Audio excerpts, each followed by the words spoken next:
ਮੈਨੂੰ ਤੇ ਨਹੀਂ ਲੱਭਦਾ ਆਪਣਾ ਹਾਲ ਗਵਾਚਾ ਹੋਇਆ। ਤੂੰ ਲੱਭਣਾ ਪਿਛਲਾ ਪੂਰਾ ਸਾਲ ਗਵਾਚਾ ਹੋਇਆ। ਅੱਜ ਵੇਲਾ ਹੀ ਸਾਂਭ ਲਵੇਂ ਜੇ ਇਹ ਸੌਗਾਤ ਖੁਦਾਈ, ਮੁੜ ਕੇ ਨਹੀਂ ਲੱਭਣਾ ਹੁਸਨ ਜਮਾਲ ਗਵਾਚਾ ਹੋਇਆ। अस्सलाम वालेकुम सजनों बेलियो मित्रों की हाल चाल है। मैं थोड़ा दोस्त मोहम्मद अली खिजर, तुसी वेखदे पे अपना चैनल पंजाबी वसेब एक नवा व्लॉग लैके थोड़ी खिदमत च हाजिर हाँ। अज दे व्लॉग च असीं बड़ी मुस्बत गल करनी ते गल उत्ते जरूर तुसी गौर करना है और गल नूं एंड तक सुनिया करो। इस अलावा एक अपना चैनल है ख्याल टीवी के नाम तो उर्दू स्पीकिंग है, उन्होंने जाके जरूर विजिट कर लेना।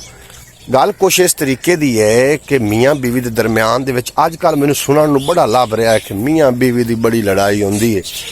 मैं इस ते काफ़ी गौर किया कि आखिरकार लड़ाई दा मुढ़ कित्थों बजदा है। जदों माँ बाप बच्चे दी मंगनी कर रहा होंदा ना कि ये जी मंगनी कर लईए, अजे गुंजाइश नहीं है, साल ठहर के शादी कर ली सा, इत्थों अजाब शुरू होंदा है। मंगनी हो गई ना, रुखसती कर दो, निकाह कर दो, टोर दो, उन्होंने कपड़े निकाह किया जा सकता है। कोई पाबंदी नहीं है कि पुराने कपड़े ते सही निकाह नहीं किया जा सकता। निकाह हो गया जनाब, अपना मंगनी हो गई, उस तो बाद की होया, समाज की आक्सी हुण तो मंजी पीढ़ी कोल कोई नहीं, कोई अजे तक तो भांडा टिंडोर नहीं बनाया, तो लोग की आखसन चलो साल बाद कर ली सन। फिर होंदा की है, जिहड़ा मंगेतर है उनका आना जाना शुरू हो जाता है। वो फोन ते गल्लां भी कर रहा, सारा कुछ हो रहा।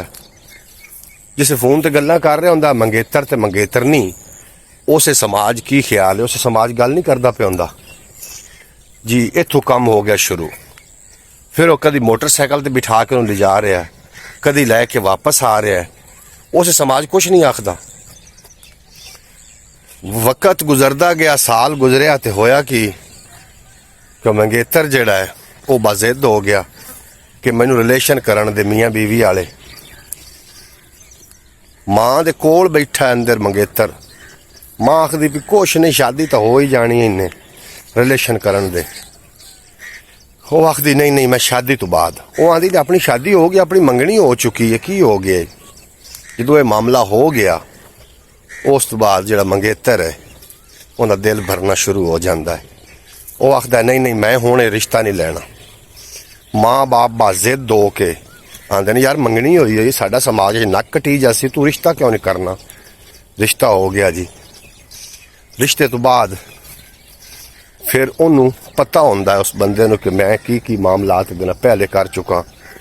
वो फिर उहदे ते उन्हें टॉर्चर देना शुरू कर देंदा है, जिंदे ते बीवी कोई चंद दिन तां उहदे नाल सबर करदी है। चंदियां तो बाद वो आखदी मेरा गाफ खावे तो मैंने लड़दा बड़ा है, मैनू टॉर्चर बड़ा देंदा है, मेरी तारीफ नहीं करदा। तारीफ तेरी वो की करे, तू तो सारा कुछ पहले कर चुकी है, हुण तेरी तारीफ की करे। मुड़ टुरदी पीरां वाले पासे भी हुण तवीज़ पावीए, इनू सीधा करिए, या वन पवने हाथ कंडे अपनाइंदी है, सहेलियां को मशवरा लेंदी करा की लड़दा बड़ा है, करा की आखदा घरों बाहर ना निकली, पर्दा कर ला, अब बंदे आंदे अपने अंदर भाई के वड़ जा। यानी कि इस तरीके की गल्लां करनियां शुरू कर दिंदा। उन्हें पता होंदा है कि जिहड़ी मेरे नाल पहले ये कर चुकी है, हो सकता किसी होर नाल भी इस तरीके कर लवे, उन्हें पता होंदा है।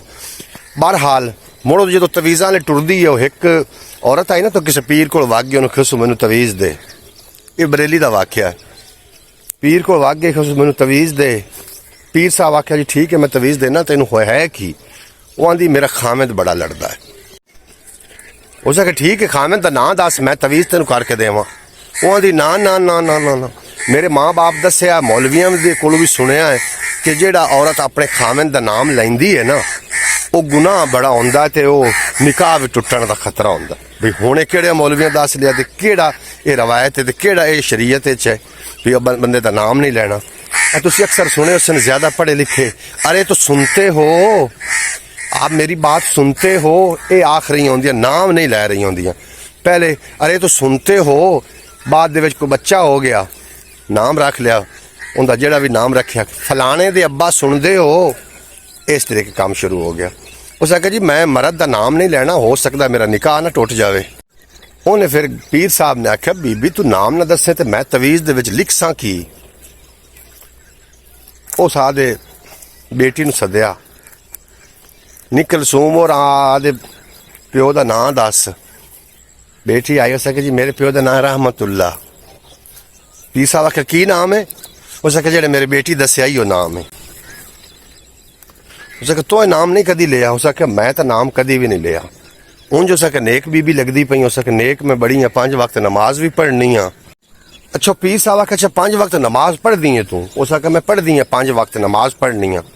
तो उस आखे जैसे नमाज तू पढ़नी है अस्सलामु अलैकुम वरहमतुल्लाह नाम तो आ गया। वो आंदी नहीं नहीं, जदों भी मैं सलाम फेरनी आ ना तो मैं आनी हाँ अस्सलामु अलैकुम कलसूम दे अब्बा, अस्सलामु अलैकुम कलसूम दे अब्बा। ए हाल इतनी जहालत शुरू होंदी है। इंदा मुढ़ पांद कित्थों बजदा है? इंदा मुढ़ पांद उत्थों बजदा है जदों तुसीं मंगनी करके ते छड़ दिंदे हो ते जल्दी शादी नहीं करदे हो ते फिर इत्थों ये काम शुरू हो जाता है। जेड़ियां औरतां दी भी इस तरीके शादी हुई है कि मंगनी करके छड़ दित्ती गई ते साल बाद शादी हुई, उन्हां दे घरां वाले शक्की होंदे ने। ते जेड़े शुरू तो बई इंज मंगनी हुई ते नाल ही निकाह हो गया, वो घर जेड़े ने ज़्यादातर मतलब कामयाब हो अज़दवाजी रिश्ता हो जाता है। मेरा व्लॉग इस तरीके का, अगर व्लॉग चंगा लगा हो इस चैनल को सबसक्राइब कर लेना, बैल नोटिफिकेशन प्रेस कर लेना ताकि मुस्तकबिल जितने भी व्लॉग अपलोड होने सब तो पहले थोड़े तक पहुँच जाए। थोड़े मेरा रब रखा। पाकिस्तान जिंदाबाद, मेरे दोस्त हमेशा वास्ते पाइंदाबाद।